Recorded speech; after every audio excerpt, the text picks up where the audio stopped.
Welcome to the only real estate podcast worth listening to, with your hosts Nick Good, Matt Kelderman, and Brian Force. Combined, they have 26 years of experience and have sold over 1,500 homes. Join them each week as they bring you everything you need to know about real estate. And now, here are your hosts, Nick, Matt, and Brian. What's up, everyone? We have a good show today, like always. Assuming we don't get carried away. There might be from a tornado. Tornado. And that's actually how I say it, is a tornado. That's your real word Ask usage? Heather. Heather will drop in the comments below. I always say, we got to watch out for that tornado. And she's like, it's a tornado. I didn't know he was so hicky. I know, right? Speaking of hicky. Yeah, everybody, I don't know if you can see on the camera where Brian's dad kicked my ass all weekend in pool basketball. Yeah, that's what happened. Hey, look, my wife was there and there were other witnesses. I didn't do nothing. I got my butt kicked. I just don't know how so many nice and fun, relaxed, just upbeat people can turn a pool into fucking Thunderdome so quickly. It's ridiculous. Just blood in the water. And we weren't even playing for anything. No. It was just like a one-off, hey, guys, play some pool basketball? Like 3 hours later, like the paramedics are on their way. Like, I mean, if we kind of lose steam today, we'll just have Matt unbutton that shirt to show, even on the side of his arms there. His neck is the worst, all dude. busted. I didn't wear an undershirt today. And if you want a real shot of the nice chest hair and the hickey, you can go to my personal Facebook page and check that out. Yeah. Right. Oh, Well, so we're going to take it back today. Yeah. So it's kind of a throwback Thursday, even though it's today's Wednesday. Nice. So if you're listening to this on a Thursday, it's Throwback Thursday. And we're going to go back to, we wanted to talk about how to help agents go from 0 to 15 transactions, whether you're a brand new agent or whether you're not at 15 deals and you're struggling and paddling water and feel like you're about to go under. So I have my notes here of taking myself back to what my first 15 deals look like. But before we get into that, if you're watching the live Facebook, or if you're watching this on YouTube, go ahead and drop an L in the comment or comment on our YouTube page. If you're listening to this on iTunes, leave us a review. Please. We need those reviews because we got to get the ranking up on our iTunes. And then, of course, join and request access to our private Facebook group. We've got some cool things. We are working. In fact, fellas, I know we didn't respond back to Zach, but we are working on getting some Facebook courses out there just for you. Zach Nussenbaum with Brain Trust Interactive. So be on the lookout for that. And let's go back to what our first 15 deals look like. First off, when was that? I got in the business officially in 2006 and licensed in 2007. And I didn't hit 15 deals until 2008. I actually did 3 buyer deals in 2007, and then in 2008 I did exactly 15. Yeah, mine was so I got licensed I took all my classes in 2012. Got licensed right at the beginning of 2013. It's 7 my first year.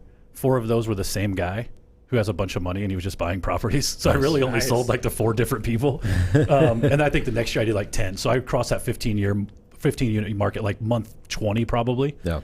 I think that was what my pace was. And then I think I was just a year ahead. I think 2011. I got licensed March 2011. Mm-hmm. Right? And then 31 deals. First year? Yeah. He smoked his first year. Dude, he killed it. I was just all high. That was a Jeremy Lin year if I've ever seen one. I mean, even in 2009, I did 23 deals. I mean, you killed us, Well, and for context, if you're already a producer and you're about to just turn this episode off because you've already done more than 15 deals, this whole thing is there's a point to it. The only difference I think between doing 15 deals and 150 deals is leverage, right? But the deals come from the same places for the most part. So I think this is such a good exercise because we just tend to get so hyper focused on like what we're doing in the here and the now, and a lot of times it's so therapeutic to just step back and kind of take that 30,000 foot view again and think about how did I get here? Where do I want to go? And kind of go back to the beginning, right? Like what is the core and the foundation of my business? And I think that's really telling when you're talking about like your first 15 deals because you really don't have any resources at that point and you're just utilizing your God-given talents, right? And so I think it's important, no matter how many deals you're doing, to revisit those things from time to time. And the fun thing for me, so I mean, I prepped on this one a lot harder than I usually do. Right. So this one here is I wanted to remember, and so there's a couple of cool things that came out of this. One is it helps me reconnect. So I sent out some letters because I'm reconnecting from 2007 and 2008 to my database that I don't have their updated numbers. I did reach out to some of these people, so I sent them a handwritten note today. And the cool thing actually is I was kind of like the normal agent back then, right? I actually, my 3 deals in 2007, 2 of them were Sphere. Yep. And then one was from an apartment maintenance guy who they kicked me out. So I used to deliver pizzas as well. And you all know that story. And I went to this apartment complex next to the pizza shop, and I was passing out flyers door to door on the door, saying, you stop renting, buy a house. Well, I got kicked out. Yeah. The guy that drew the short straw had to go back and pick up all my flyers. Yeah. Well, he called me to buy a house. That worked out well. It worked out great. Now, the crazy thing with that guy was deaf, and his wife was blind and deaf. So I had to go through those TTYL lines or whatever it's called. What is that? Is that it? Is it? We had a listing earlier this year with a deaf client who it was actually really cool. Like we would call in, and like somebody would translate over the phone. Yeah. First off, the person who translates in the middle is a badass. Yes. They were translating our conversation real time, Real fast. Really? It was amazing, Yeah. dude. It was super smooth transaction. How do they do it? They just type. You talk on the phone to them. They're on the phone with you. The person with the disabilities on the other end with a screen, and they're signing to that person like. Never once in my life knew that was a thing. Yeah. No. I did not. I had no idea what you were just talking about. Yeah, now. so they There's do a whole that. industry for this. Yeah. Jennifer and I met a lady who's like getting her American Sign Language and moving to Ireland because she can make a buttload of money. Really? Yeah. I guess I just never thought about how deaf. Yeah, so people don't talk sell on the real phone. estate. Just go learn Never sign thought language. about Make what you that. can. You probably don't have to worry about that today, but in 2007, I was on, I had limited minutes. Yeah. And I was going over my minutes because that conversation that would take 5 minutes was taking 30 minutes. Right. But I was grateful to have that one deal. But in 2008, I represented 5 sellers and 10 buyers. Out of those 5 sellers, 4 out of the 5 were Sphere. One was a for sale by owner. Actually, it was my neighbor's house that I called on. And out of the 10 buyers, 8 out of the 10 were Sphere, and 2 were online. That's when I started really trying to dive in and figure the online out. And then in 2009, 6 of the sellers, I represented 6 sellers and 17 buyers. And out of that, it was 8 of them were online, 7 Sphere, 1 expired. And that's 2009 is when I took my first expired listing. Yeah. So if you are a veteran agent, you can go back and start looking at this and seeing what were the specific steps to take in order to get these deals, and then just replicate it. Yep. It's pretty simple. So your business grew basically what, like 5,000% from year 1 to year 2? What changed? That's a great question. I mean, I don't know, other than I was being more proactive in telling people within the Sphere, even though I was newly married in 2007. So I'm trying to remember in 2008, out of those Sphere deals, a couple of them probably friends of my of my now ex-wife, and I do know a couple of the buyers where I would visit this bar at Wizards. Oh, yeah. And a couple of those were investors from there, and a bartender as well. So I mean, it was kind of just telling people what I did. Yep. Yeah.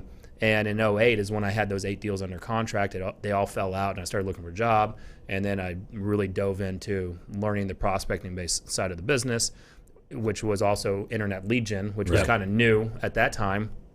And that's when I went in 2008, where I did 2 online deals. And then 2009, I did 8 online deals. Okay. Right? Yeah. So it was kind of diving into that prospecting side. And then from 2010 on is really when our expired business had taken off. Yep.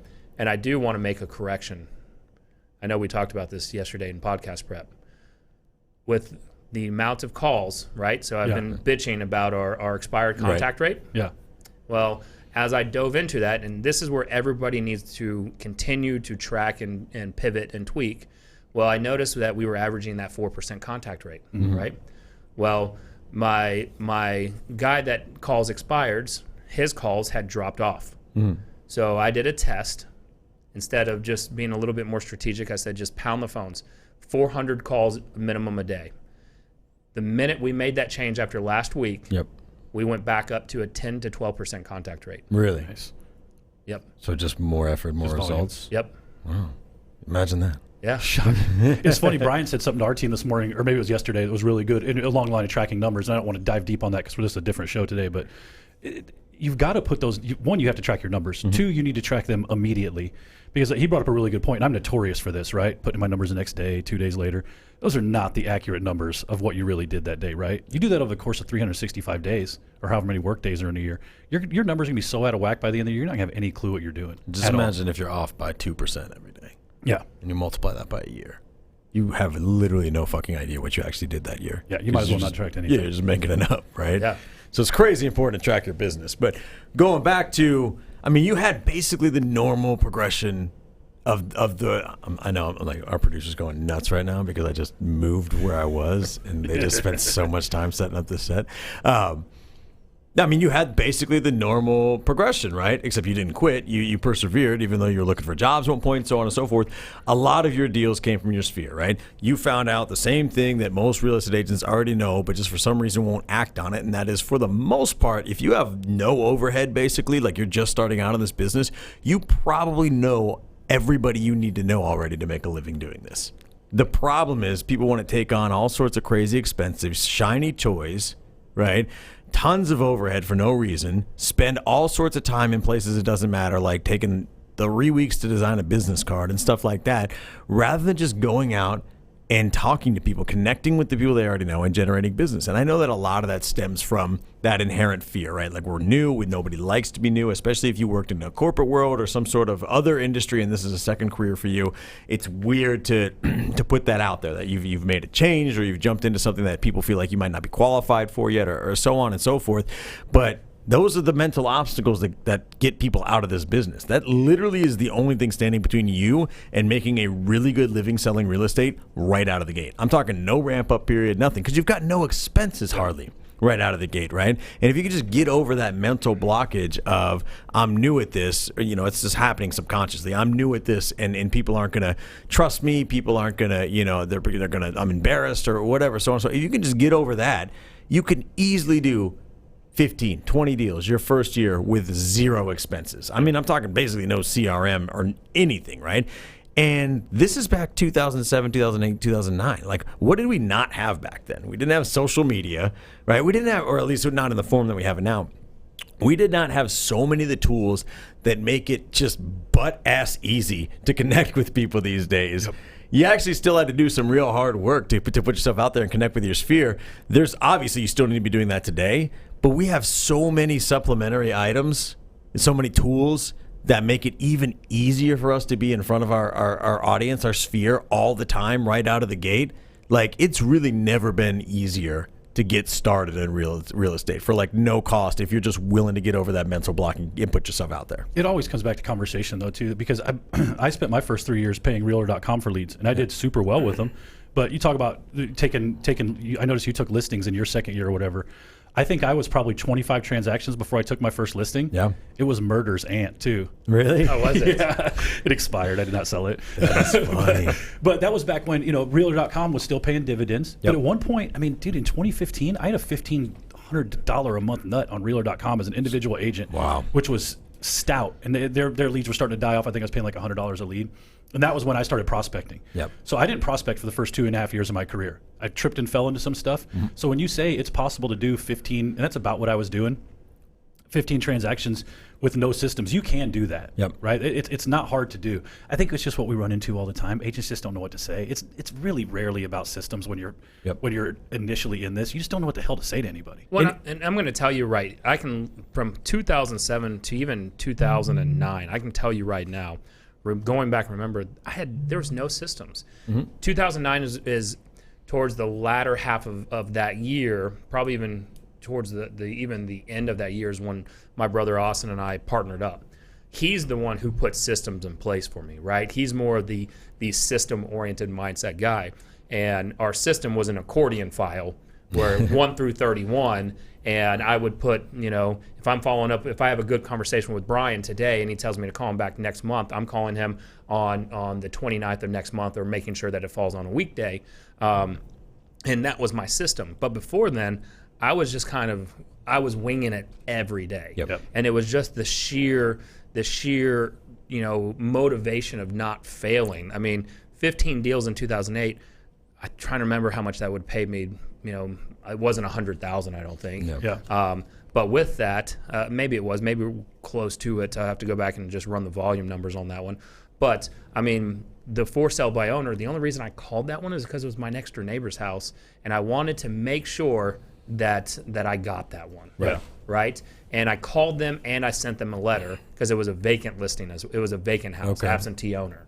And that's also the reason why I got it. I said, I live next door. I'll be able to watch this and take care of it. Yep. And then 8 out of the 10 buyers were Sphere, 2 were online. So it's trying to dabble into the online world, which was Craigslist at the time. Yep. Right. That was the programs that were being sold to real estate agents was how to get buyers off of Craigslist. Yeah. And that's where this came from. So it's kind of the adapting. Yep. So if I'm a new agent, or if I'm an agent trying to tear everything back down and to get to 15 deals consistently, a year or more, what I'm going to do is I'm going to look at, all right, what can I expect from my Sphere? It was 2 deals in 07. It was 12 deals in 08.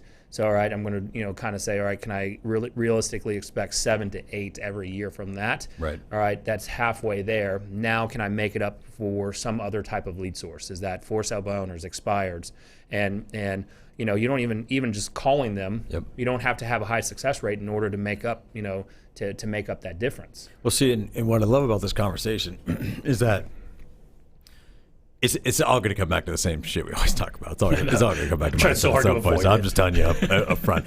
Right, like all 3 of us have really divergent paths. Like nobody really built their business the same way. None of the 3 of us did, right? What you're describing is almost the antithesis of what I did when I first started, and I wish that I had done more Sphere. I wish that I had not succumbed to a lot of those same fears that I was just describing earlier, right? I did all my deals the first year just based on sheer, like, leveraging my strengths, right? And the only strength I had when I got into real estate was that I was really, really good at coming home empty-handed and licking my wounds and somehow getting the courage to get up and do it again the next day. I had no skills to speak of, right? My strategy was I was going to pull up the expireds on the MLS every day, and I was going to go knock as many as I could drive. I drove around with my yellow legal pad. That was basically my CRM at the time of all the addresses I wanted to knock. The ones that weren't home yesterday, I was going to try them again. I put a tally mark for how many times I'd try them. I'd cross them out if they listed with somebody else, so on and so forth. That's all I did. And I got shot down so many times because even when I got in the door and got the appointment, I had no idea what the hell I was doing. Yep. Like I just didn't have any market expertise, no knowledge, no anything really whatsoever. And so even when I got at bats, I was striking out like crazy. I was also I was not afraid to ask questions, right? Like a lot of my deals were investor deals in that first year. I got hooked up with a REIT, real estate investment trust. I was buying properties all over the place, and they didn't have anybody working for them in Texas. So I think I did like 20 deals almost for them.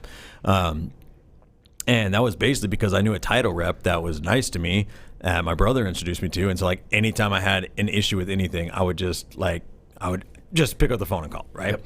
And I bugged the shit out of her all the time, right? And, eventually it was like, there was this trust that was trying to buy properties here. Nobody was taking them seriously. They're brand new. This wasn't really even a big concept because we had just gotten through the recession and like things were on the up and up. So like it had been a while since anybody was really like psyched about buying real estate.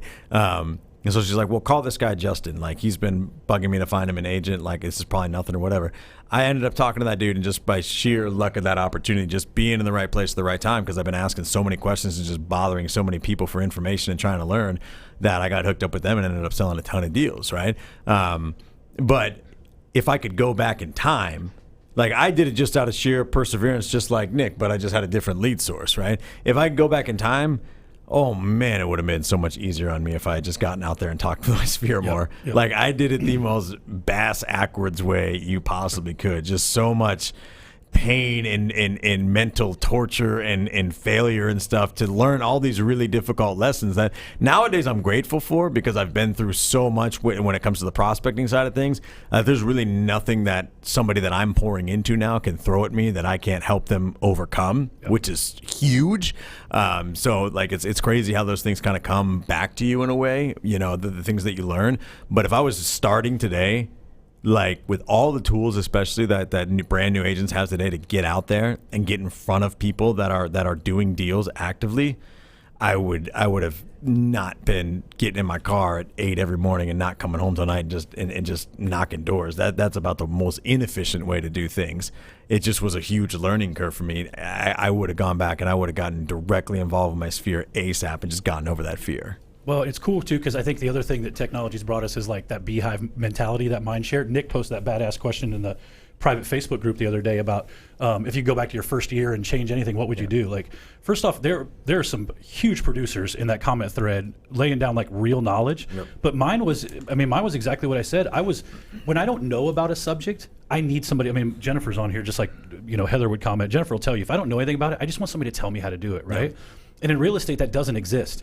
We talk about on the show all the time. All three of us have ended up in relatively the same spot. If we were all individual agents, we could all do the same level of production, right? We've ended up in the same spot, but not a single one of us took the same path to get there at all. And I think that's super important for real estate agents to understand is there's no specific way. There are easier ways to get there. There are cheaper ways to get there, which I didn't take advantage of either of those things. I made it incredibly difficult and spent a ton of money and then wasted a lot of that because I didn't really know what I was doing, right? Paying for internet leads. Which I think it's funny coming from the relationship guy. And here mine is heavy sphere out of the beginning, right? Mine was all realtor.com, man. I think I maybe closed 2 out of the first 20 deals I did that weren't from realtor.com. I mean, I wasn't out there searching for anything else. Right. I wouldn't say I was lazy because I was working my ass off, but I was just running around in circles. I was not prospecting. Whereas now I think the important thing with Sphere and even that networking side of stuff, there's never a time where I'm not lead generating. And I don't think about it like that. But now that lead generation is clicked as relationship building for me, I'm always doing that. Mm-hmm. So it's really, really easy for me to find time in the day, for me to find events. I mean, we were in the office today. I locked in 2 brand new clients before 9 a.m. this morning, right? Like, you quit after that if you really want to. So, but I wasn't doing that before, right? I wasn't having great conversations. I wasn't networking with other agents. I wasn't doing any of that stuff where business finds you. And then you just have some longevity as well and wait for some of that to fall in your lap. You absolutely do. And that's why it always cracks me up when we talk. I think whenever you're promoting an event or some sort of webinar or seminar or a guest on a show or something like that, and you put it out there into the ether, what's the one thing you could ask this person if you could talk to them or whatever? More often than not, there will be something about lead generation there, right? Like, how do you, where do you generate your leads? What's the best way to generate leads? Like, that's just from 3 people that took the exact opposite ways in a lot of ways to get to where they are today. Like, that's just not an important question. Like, the reality is, leads are leads. That doesn't really matter where they come from. It's really what you're good at and what you're willing to do, right? Like, Nick is a total prospecting guy now. His business is super prospecting based, or at least it has been traditionally. He started off with mostly Sphere, right? You started off with mostly online leads. That's not really even your bit at all anymore, right? And I realized very, very quickly, I became good at prospecting just by sheer, I guess, lack of resources. But the reality is, if I could go back in time and do it all over again, the reason that I was squandering so much of my time, I felt like, and I think the reason that so many brand new agents squander so much time and so much money is because I had no idea what the hell I was doing. So when I was getting up to the plate, I was failing. But your Sphere, they know you. They'll work with you. They'll learn with you, or they'll allow you to learn with them, right? Your Sphere is always your best source of business starting out.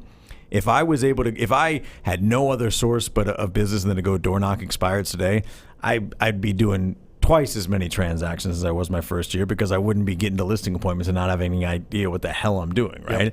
I would have never had that problem with my Sphere, right? We had an agent yesterday that just took her first listing, $525,000, her first listing, right? She's relatively new. She's learning a lot. She works her ass off, but she is not If you didn't know her and it was you two going up for that listing, you would obviously take it every time. Yep. You just have that level of experience and whatever. She went into that listing appointment and absolutely murdered it. They signed right there on the spot. It was an easy listing appointment because they know her and they trust her. People fundamentally like working with people they like. And that's just how they will forgive your lack of experience, your lack of knowledge, your lack of transactions, your lack of time on job, whatever. They will forgive all that if they like you as a person. And so that's why it just drives me crazy when brand new agents get into the business. Like, what's the best way for me to generate leads and this and that? Like, pick up the phone. You already know everybody to get you to where you want to go in your first year, for the most part. Unless you have an insane goal that you're likely not going to hit. Your goal as a brand new agent should be 30 transactions tops. Yeah. I think, just as far as scaling your business long term. You already know enough people to do that. Yeah. It shouldn't be a question of where am I generating my leads or this or that. It's just tapping your balls a little bit each day and picking up the phone and talking to people you already know. Well, let's walk into that. If you're a brand new agent, whether it's joining our team, the Good Home team, or the Her Group DFW, let's kind of walk into what a new agent would look like on your team. But real fast, we do have to give a shout out to Elizabeth Austin. She is dropping some comments below, just saying, "Hey, we didn't do any shout outs this time." She was begging for a shout out. Yeah, begging for a shout out. So, and then I know that old Tom Force is watching live from the tornado shelter. Oh yeah, I think they're in the bathroom right now. Yeah. And then Joe Rosen asks, what's the number one type of prospecting you'd focus on if you have no sphere and you move to an area which you knew no one? That's tough, man. He's going to be doing that soon, too, man. Our man Joe's moving to Port St. Lucie, Florida. Yeah. So if you have any referrals, that could help Joe out. I've referred 3 listings to Port St. Lucie. Porn St. Lucie. That's what they call it there in Florida. But I've sent 3 referrals that way. Yeah. This is an awesome question because I've been in being a productivity coach and being in leadership for a while. I've heard this probably a million times, and it's a valid question. It's a very valid question and has a very straightforward answer. How long does it take to meet somebody? About 2 seconds. Now, you're going to have a harder time. You're going to have an uphill battle. If I already know you, you probably already like me unless I'm an asshole, right? So if you have an existing sphere, obviously that's easier. But how did you develop that sphere in the first place? Like, how do you meet people in the world? Well, all over the place, right? You meet some people at the office, the gym, the grocery store, like your birthday parties, whatever, right? Networking events. Part of it is just you've got to do the first step now, and that's build a sphere in an expedited fashion, to overcome for the fact that you haven't lived in a place very long. It's not any different. You need to connect with your sphere. It's just you got to build that sphere first. So you got to get out there. And you got to be out there every day just meeting people. Yeah. I think there's a couple of things you can do practically, though, right? Like, FSBOs are on Zillow. Yeah. Go to Zillow and search for the FSBOs in whatever zip code you're interested in, start calling them. Same thing with expireds. Hit us up. I know Joe's already got it, but hit us up if you want to explore RedX expired data and their dialers, right? We can help you out with that. Yeah. I know that's really super generic, but here's the thing is, none of it matters, and I firmly believe that the only reason lead generation matters is to give you somebody to follow up with, because none of these people are going to want to buy or sell real estate with you in the first conversation you have. Right. And so if your thought process is I called them once, or we met at the bar once and had a conversation, and they probably don't want to talk to me again, you're screwed already. Yep. Right? If there's not some sort of plan for you to follow up with whoever you're talking to, you said a second ago, it's not really who you talk to. It's do you have any kind of accordion file? Exactly. Which Elizabeth literally said that right as you started telling that story. I didn't even say it yet. Or Post-it notes, which are scattered about my desk, right? Whatever it is, you have to have some way to follow up with people at a high level. It doesn't have to be an expensive CRM. You just have to be intentional about, hey, that guy said he was moving in June. I'm going to call his ass in April. Right. Like, Exactly. And here's the thing. We already have a CRM. If you have an iPhone and Android, just put it in the calendar that's already on there and set a reminder to pop up on that day. I need to send a screenshot. I have Salesforce. It's an amazing tool. I use my iPhone calendar more than anything else to remind me. Now it's also on Salesforce. Post screenshots in the comments. We definitely should. Here, I'll do it in a minute. You can do yours first. But here's what I would do, right? So to even answer that even in a more detailed manner, if I'm going somewhere brand new, I'm going to definitely go to RedX. RedX is a lower cost option. I won't say it's cheaper, lower cost option, right? So I'm going to start prospecting for expireds. They've raised their hand. I already know that if I can get to an appointment and I can convert them, then I'm going to get paid quicker, Yep. right? So I'm going to go expireds, but I'm also going to, while I'm doing that, I need to learn how to prospect. And so I have the privilege of, if you're watching this live, I'm going to be on the Boss Babes podcast, live video show next nice. Wednesday, talking about scripting and lead generation. So I'll be on there next Wednesday, I think at 6 p.m. Central Time. But with that, you got to understand the prospecting process. So you've got, when you're calling somebody, you've got the first option, which hopefully to set the appointment, right? Option number 2 is to, if they're not willing to meet with you right now, is to set that nurture. So you're getting great quality, good content or not content, good information to reach them back. Good email address, a phone number you can text them on, and then their willingness if they're, to follow up. So you need to set a follow-up date. Number 3 is don't ever call them again because they're a waste of time. So really you got those first 2 options going for you. And then I would be calling expireds, for sale by owners, and then I would be circle prospecting around open houses. Right? I would be building up that database as quickly as possible. And then from there, I would also, and this is something that just popped in my head, so we're not doing it, so it could work, is I would also create a Facebook group so I can start adding these people into those areas and start sharing my learning about that city. Because I guarantee you there's things that people that are new to Dallas-Fort Worth, they go on a sightseeing tour, they know more about the city than I do, and I've lived here all my life. Guess what? You start sharing that shit in there. It's educational based, and then you start becoming that authoritative expert level. And guess what? If you find them on Facebook, add them on Facebook, now you can have another way of dripping on them and reaching out to them. Well, that's huge right now. Go ahead. I'll say, here's a second layer to that too. Don't sleep on the business that you're building up. So if you get a buyer that actually closes, you get your first listing. Brian did a killer 40-minute video that he shared in the private group the other day on how to run a Facebook ad for your own listings. Right? You can write your own ad copy. You can put any dollar amount you want on there, but he shows you very simply how we actually run our ads, right? Did you charge for that, Brian? I did, not yet, but we did get a lot of free downloads, so I'm rethinking that for sure. I know. So there's stuff like that, right? The circle prospecting aspect. Take that into your just solds, the door knocking. So when you do have that one piece of business, turn it into other stuff too. Because constantly prospecting for new business is just the biggest ass whipping on the entire planet. Right?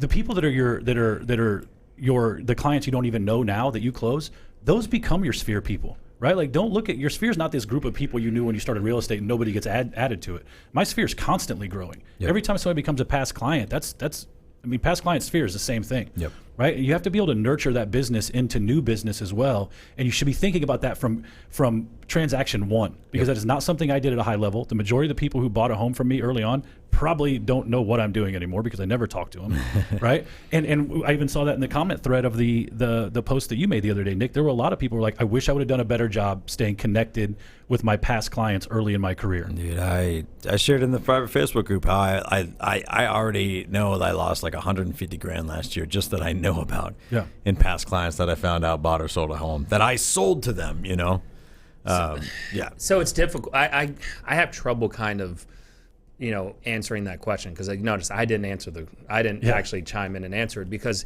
here's the thing. Now when perfect. Yes, it would have the perfect business out there. Everybody should model after it. But no, look at this. Sphere was my business in the beginning in the first 3 years, right? But in order for us to grow, I had to focus on one thing, and that was prospecting.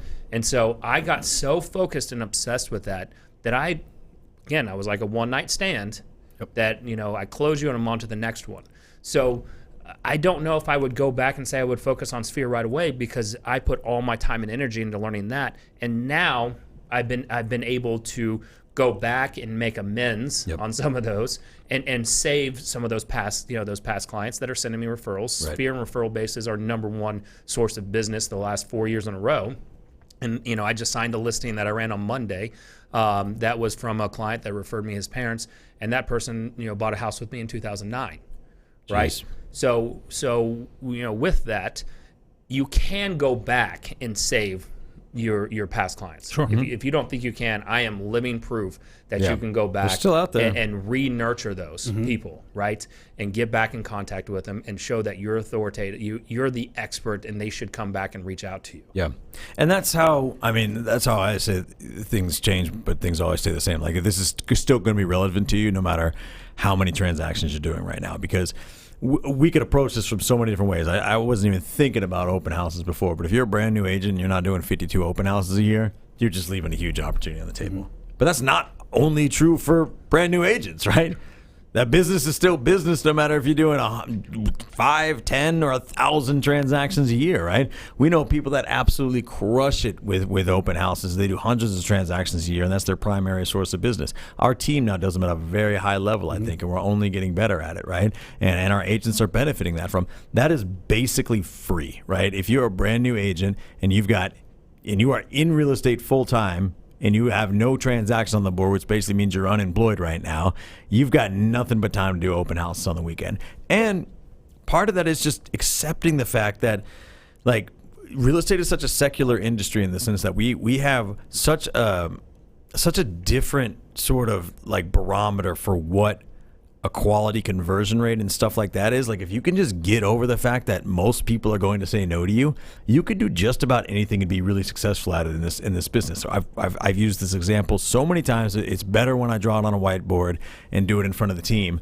But take FSBOs, for example. If I'm brand new with FSBOs, I can strike out 95% of the time and still make $100,000 a year, right? So if I take an average sales price of about $300,000, which is about what all of our teams run at here in the Dallas-Fort Worth Metroplex, $300,000 is about average, right? Let's say I go on 5 FSBO appointments a week, right? And that's just me calling you up, asking if I can preview your home, going and having a conversation. It's not even a hard listing appointment. I'm not You're even just trying to asking if I sell can you come over by the and phone. take a Yeah, I'm just trying to. Yeah. I'm saying, look, I want to be able to tell the buyers when I have them, that I know everything about the homes that are on the market and off the market. Blah blah blah. Can I come preview your home? I do that 5 times a week, 20 times a month, right? 20 times a month I go and I preview a FSBO. I have a real casual conversation with them. I take the tour. I ask questions. Where you moved to? How long you been here? Oh, great. Your kids, whatever. Right. At the end, I say, well, what's your plan B, if your home doesn't sell? Knowing full well that 86% of FSBOs end up hiring a listing agent, right? I don't need to hard sell you. All I need to do is provide value to you and follow up, put you in my accordion file, right? More often than not, you will find that people will be brutally honest with you once you build rapport with them. So they'll tell me, we're probably going to list in a few weeks, honestly, if we don't sell this. We just want to try and save on commission, but we know that if it doesn't work, we're going to hire an agent. Okay, great, no problem. Well, I'm going to go talk to the people that I can talk to, do whatever I can. Do you mind if I follow up with you, blah, blah, blah, so on and so forth. So I have to build that relationship, right? Let's say 19 out of 20 times that doesn't lead to shit, right?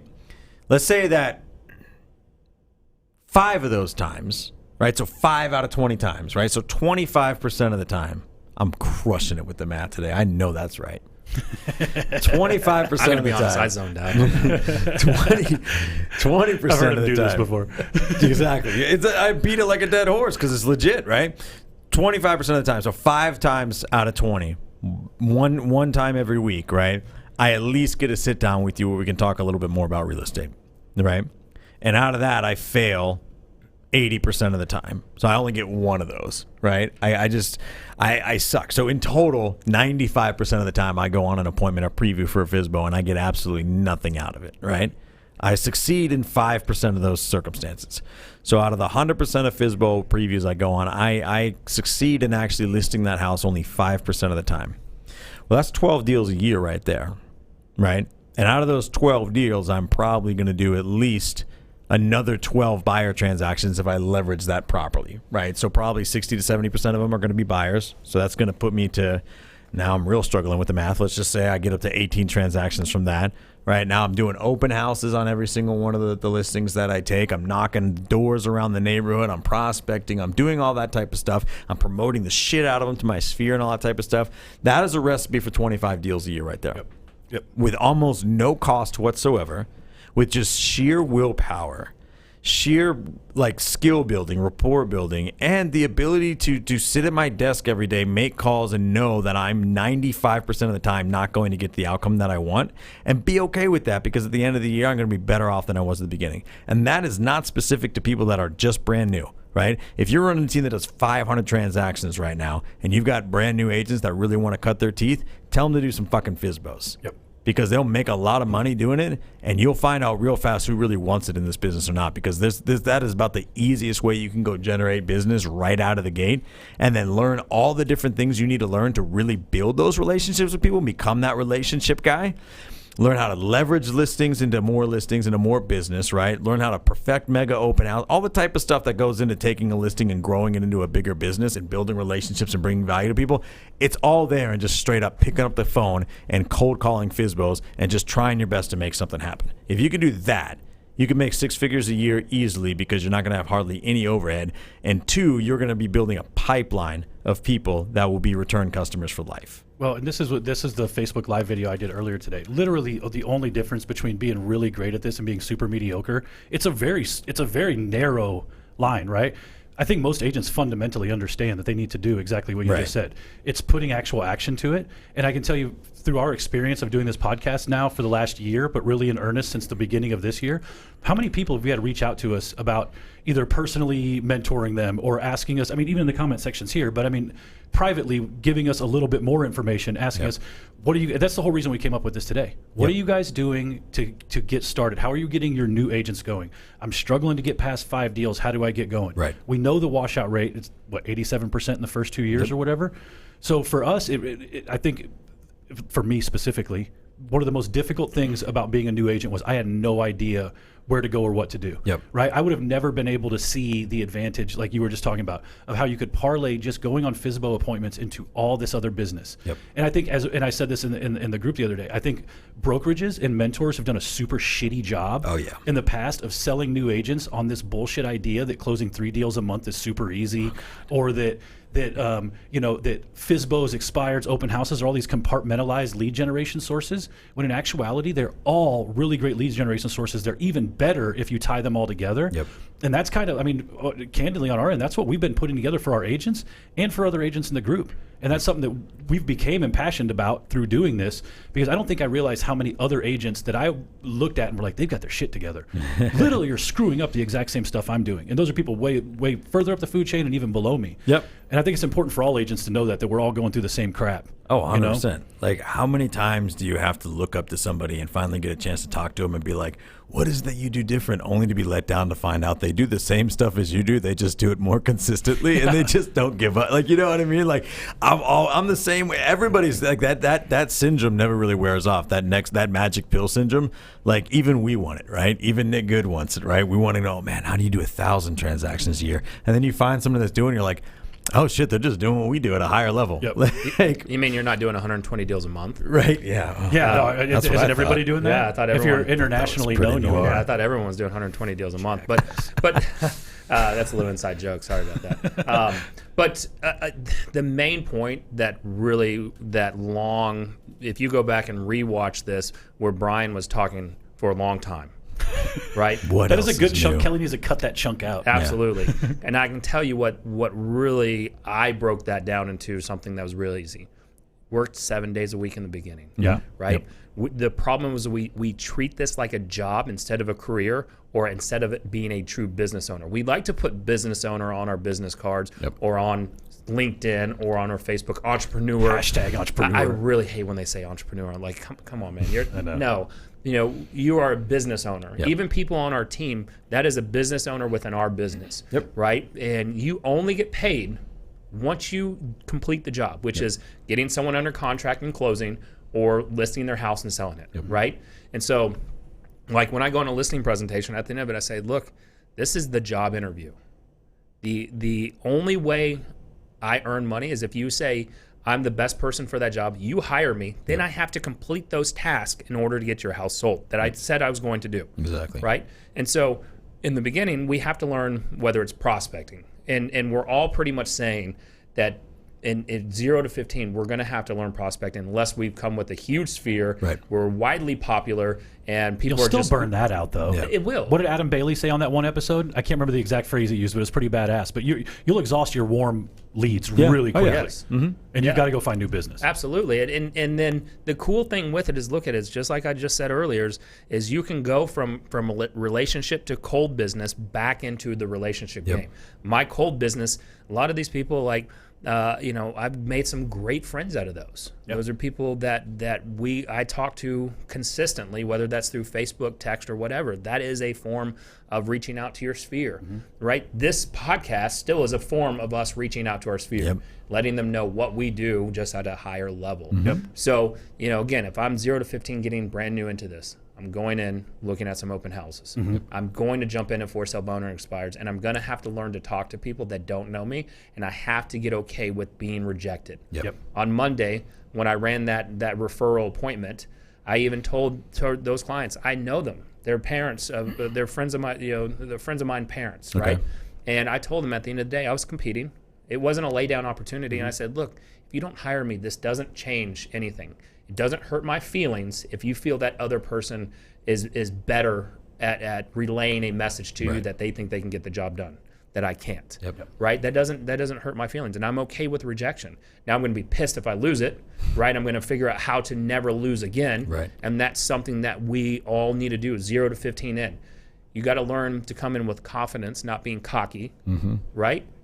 And you're going to set appointments, and you're going to lose them. So set as many appointments as you can that first year, and then perfect your presentation and your script. So you don't sound like a used car salesman, and that it comes off as truly genuine, because when I say I'm going to do something, we're going to freaking do it. Yeah, I typically don't it's certainly disappointed when I lose listings. It's secondarily disappointing when I see Elizabeth Austin posting a picture from her closing with the client. That's done on purpose. I know it is, and I would do the same thing.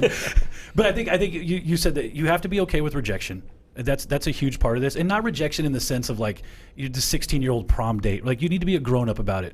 I ask when I lose opportunities to go somewhere else, I do have a question I ask him. I'd be like, I really appreciate the opportunity to sit down with you. Is there something I could have changed that would have helped me get the business or whatever? And typically you'll find out that it's probably not something you did catastrophically wrong. It's usually something small that next time you can just don't lose business over and over again because you're too chicken shit to ask that question. But when you say that, so like, Matt, if I didn't hire you and I said, really, it's nothing, Matt, I really liked you are a great guy. What they're really saying in that message is they didn't connect with you. They didn't trust you, right? They didn't have that confidence in you. So, because a lot of times I'm like, well, why did you hire me? Well, there's nothing that you really said. It was something in our gut, right? And I'm like, well, how do I teach that to my agents? That's actually confidence, right? That's coming in and saying, hey, we're going to lay this path out. This is a proven success plan to get your home sold or to get, from your first-time home buyer. These are the entire expectations, right?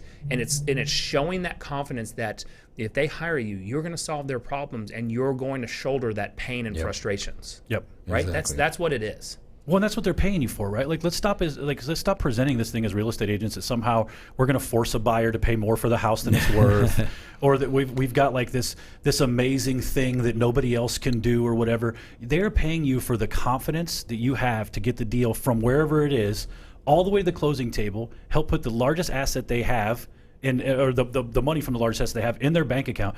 You can't do that. I went on a listing appointment, I don't know, probably 6 months ago with an agent who was no longer on the team, is on now. It was an abject disaster, dude. That agent could not have been more scared the entire time. They lost the listings. It wasn't because they didn't know what they were doing. They looked scared shitless the entire listing appointment, and it was obvious. There was no confidence in what they were saying, and the seller could feel that. Right? And they went the other way. So, I don't know. So, I mean, we're getting ready to wrap it up. I know Derek gave us our 10-minute sign, but, we kind of wanted to introduce something to everybody, too, today. So, like we said, we've been getting a lot of just requests for information. Brian did that really kick-ass video the other day. We're starting to add a lot of tools to the tool belt that we can help agents with. We got RedX for everybody. Hopefully Zach can help us out with the Facebook leads. We're looking for a CRM partner that would be really great for new agents. Because we understand that while higher producing agents have a lot of problems they're working through, new agents are really just floundering. And that's really an opportunity where I think we all can help a lot. And I personally would rather equip you and have you go out into the world and make a better name for real estate in general than have you go out there and train wreck our industry and make it even worse. So what we're kind of trying to feel out, and I think this is a good episode. First off, if you're not part of the private Facebook group, either hit us up in Messenger or drop your email and we'll add you, or just request to go. It's the only real estate group worth being a part of. We'll share a link in the comments as well. I believe there's a link. I think Kelly shared shared it already. So go in there and request to join. But more importantly, if you would like to go next level with some of this stuff, we're going to start offering more in-depth private opportunities for real estate agents. So if that's something you're interested in, comment here or let us know on the side, because it's something that we're building out, right? We've got this event with Colton Lindsay and Brian Casella and Ricky Caruth coming up in September. We're getting a lot from this too. We're gaining a lot of mind share that I think is going to be amazing. And if you guys have been a part of this show for the duration or even a part of the group, we're giving it away. Like, we have no problem sharing this shit with you guys at all. But we think we're going to take it even deeper. So if that's something that you're interested in, let us know, because you're going to start hearing a little bit more about it. But today it's kind of day one of us feeling that out. And what would be a fair price? Like this is going to be, this is a paid for membership that we're going to be launching, and we want to know what a fair price is. Something that's not being offered in the, I'm going to say coaching, I'm doing air quotes, in the coaching world, because the problem that we have with everything going on in the coaching world is these people, they're not selling. They're not doing anything. They're not selling at a high level, or they're not selling at all. And they're selling you on crap that doesn't work. Exactly. And so what our program was designed, and we just came up, and Arthur, it's not going to be free 99. Free 99. So that this motherfucker already gets it for free 99. Arthur gets it for free. He's a great successful agent on the Good Home team, and he's a testament. So we can actually, all right, free 99 for you, Arthur, because he's a great testimonial. But this is going to be more granular and in depth, right? 0 to 15. 16 plus, right? Doing 200 plus deals a year, and we're going to break it down, into a easy, kind of the easy to swallow pill. And so that you can implement, right? This is going to be everything from 0 all the way up into hundreds of transactions a year, like we do now with pretty really good sized businesses. So give us feedback. A bunch of you have probably been in coaching or some sort of mentorship before. What did you not receive out of that, right? Like, we could just go out and build this shit the way that we want to, and I'm sure we'd still do a bang up job, but we don't want to have, we don't want to be blindly competing with other people in this space rather than gathering feedback, right? I know that I've had coaching in the past. I've been a coach for a long time. I know that what I thought was lacking in other coaching programs, and what I think is lacking in the industry today. What do you think, right? What do you guys want to see as part of this? And then let us know, what would you be willing to what would you think would be fair, right? To that you'd be willing to invest on a monthly or yearly or whatever basis to have people walk alongside you that have built businesses like many of you are trying to build, right? And what would that look like? I think that's it for today, boys. We're lining up some guests. We've got some cool agents from all around the country coming on, script masters, all kinds of stuff. Next week we have Nicole Espinoza, the short sale queen. So she's going to come in, and we're going to be talking.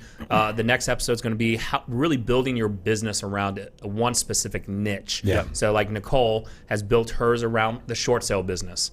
And so we want to dive a little bit deeper into the niche specific, lead generation tactics. And I think to what Joe Rosen's question earlier, there are a lot of other ancillary industries that kind of spider off of real estate that you could potentially tap into as well when you're new into an area. 100%. Also, so she's gonna be awesome. She's the second boss babe we'll have on. Absolutely. Exactly. So, Elizabeth was the first one.